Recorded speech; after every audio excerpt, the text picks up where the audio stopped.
গাছটিকে ঘিরে অসংখ্য অলৌকিক গল্প প্রচলিত। সবাই বলতো ভরা দুপুরবেলা যখন চরাচর শান্ত হয়ে যায়, কেবল তখনই নাকি পেত্নীর দেখা মেলে।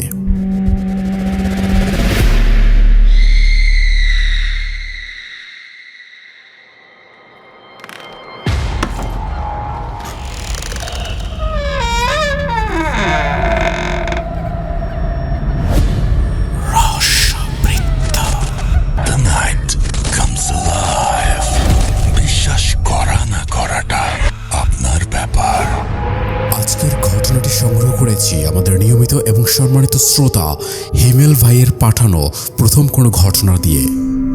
রহস্যবৃত্তে প্রকাশিত ঘটনাগুলো শুনতে ভিজিট করুন আমাদের চ্যানেল এবং আগামীর সমস্ত আপডেট পেতে অবশ্যই সাবস্ক্রাইব করুন এবং আমাদের সঙ্গে থাকুন আরও ভয়ঙ্কর ও রহস্যময় ঘটনার সম্মুখীন হওয়ার জন্য।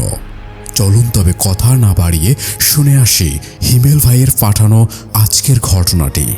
যেমনভাবে পাঠিয়েছেন আমি চেষ্টা করছি ঠিক সেরূপভাবেই পড়ে শোনানোর।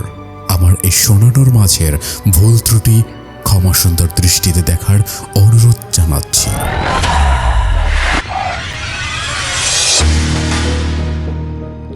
আমাদের গ্রামের শেষ প্রান্তে কালারচরে দাঁড়িয়ে আছে এক বিশাল শতবর্ষী বটগাছ। গ্রামের মানুষের নাম রেখেছে ভুতুড়ে গাছ।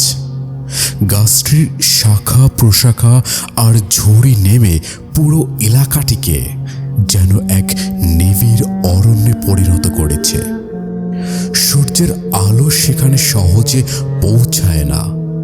ভরা দুপুরেও গাছটির নিচে থমথমে অন্ধকার।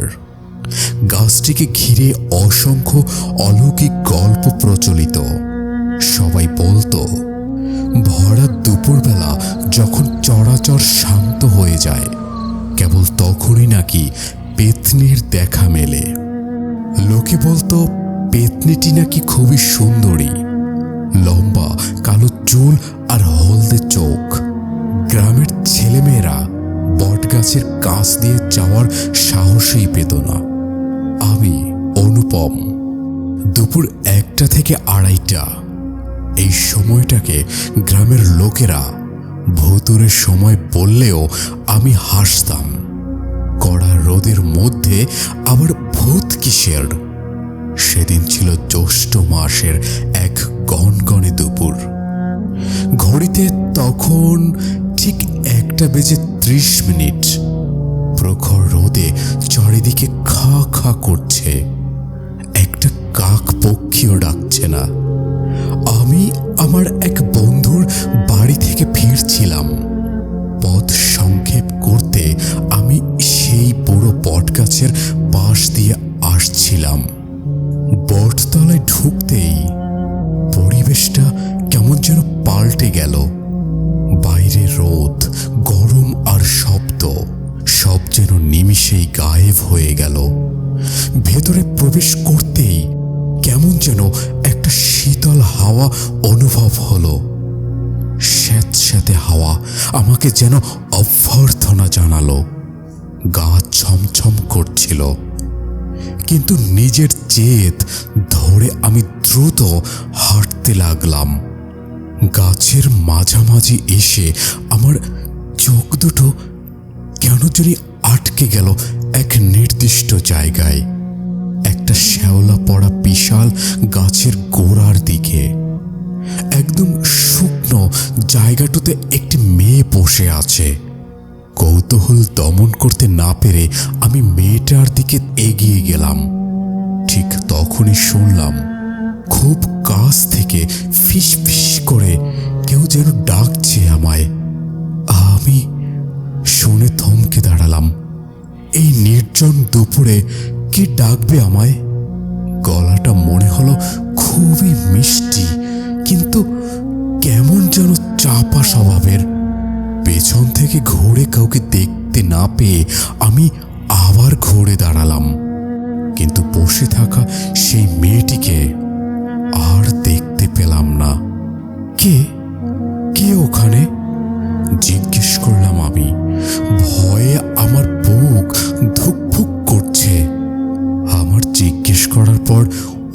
থেকে কোনো উত্তর এলো না, কিন্তু এবার স্পষ্ট শুনলাম আমি, ঠিক আমার পেছন থেকেই যেন কেউ একটা দীর্ঘ শ্বাস ফেলল আমার ঘাড়ের উপরেই। আমি দ্রুত আবার পেছনে ফিরলাম। এইবার যা দেখলাম তা দেখার জন্য আমি মোটেও প্রস্তুত ছিলাম না।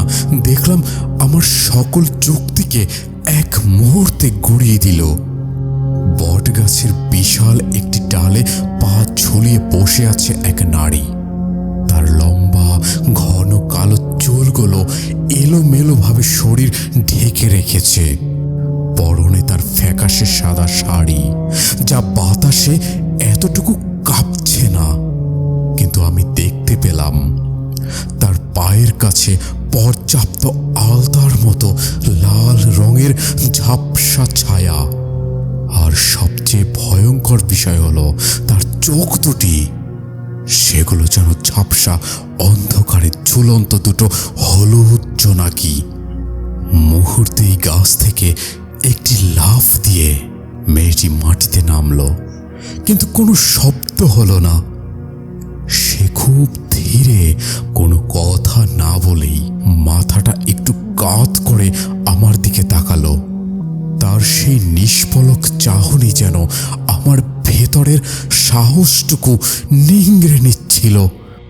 ভয়ে আমার গলা শুকিয়ে কাঠ হয়ে গেল। পা দুটো যেন মাটির সঙ্গে সেটে গেছে, এক চুলও নাড়াতে পারছিলাম না। আস্তে আস্তে সেই পেতনিটি তার একটি হাত উঁচু করলো। তার নখগুলো অস্বাভাবিক রকমের লম্বা আর কালো। আমি ভয় পেয়ে তাকালাম তার দিকে। তখনই শুনলাম পেতনিটি তার সেই মিষ্টি চাপা গলায় এবার স্পষ্ট করে বলল, "কি রে অনুপম, কি এনেছিস আমার জন্য?" আমার মুখ থেকে কোনো শব্দ বের হচ্ছিল না। মনে হচ্ছিল কথাগুলো সরাসরি আমার মস্তিষ্কের ভেতরে প্রতিধ্বনিত হচ্ছে। এই দৃশ্য, এই শীতলতা আর এই অপ্রাকৃতিক কণ্ঠস্বর সব মিলিয়ে আমার শরীর অবশ হয়ে এলো। আমি জ্ঞান হারানোর ঠিক আগের মুহূর্তে দেখলাম পেতনিটি এবার ধীরে ধীরে এগিয়ে আসছে আমার দিকে। তার ওই হলুদ দুটি চোখ যেন আরো তীব্র হচ্ছে। আমি শুধু চিৎকার করার জন্য মুখ খুলতে পারলাম, কিন্তু কোনো শব্দ বের হলো না। এরপর শুধুই অন্ধকার।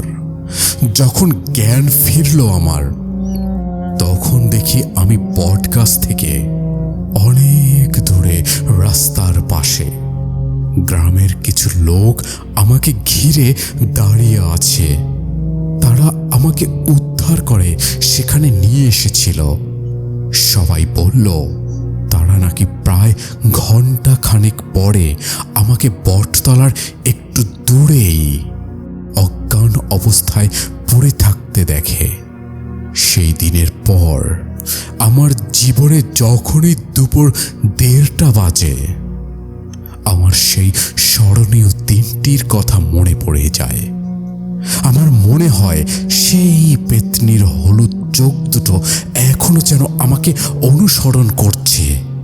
মাঝে মধ্যে স্বপ্নে এখনো তাকে আমি দেখি সেই ভয়ঙ্কর রূপে।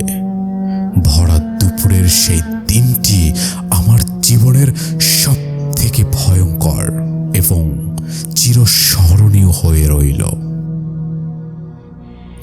ডিয়ার লিসেনার্স, এটাই ছিল হিমেল ভাইয়ের তার জীবনে ঘটে যাওয়া একটি বাস্তব ঘটনা। ঘটনাটি আপনাদের কেমন লাগলো বা কতটুকু ভয় জোগালো জানাতে পারেন আমাদের কমেন্ট বক্সে। এছাড়াও আপনার জীবনে ঘটে যাওয়া বা আপনার শোনা কোনো ঘটনা পাঠাতে পারেন আমাদের ইমেল অ্যাড্রেসে, বা কোনো ঘটনা আপনি রেকর্ড করে পাঠাতে পারেন আমাদের হোয়াটসঅ্যাপে। আমাদের হোয়াটসঅ্যাপ নাম্বার এবং মেইল অ্যাড্রেস ডেসক্রিপশন বক্সে দেওয়া রইল।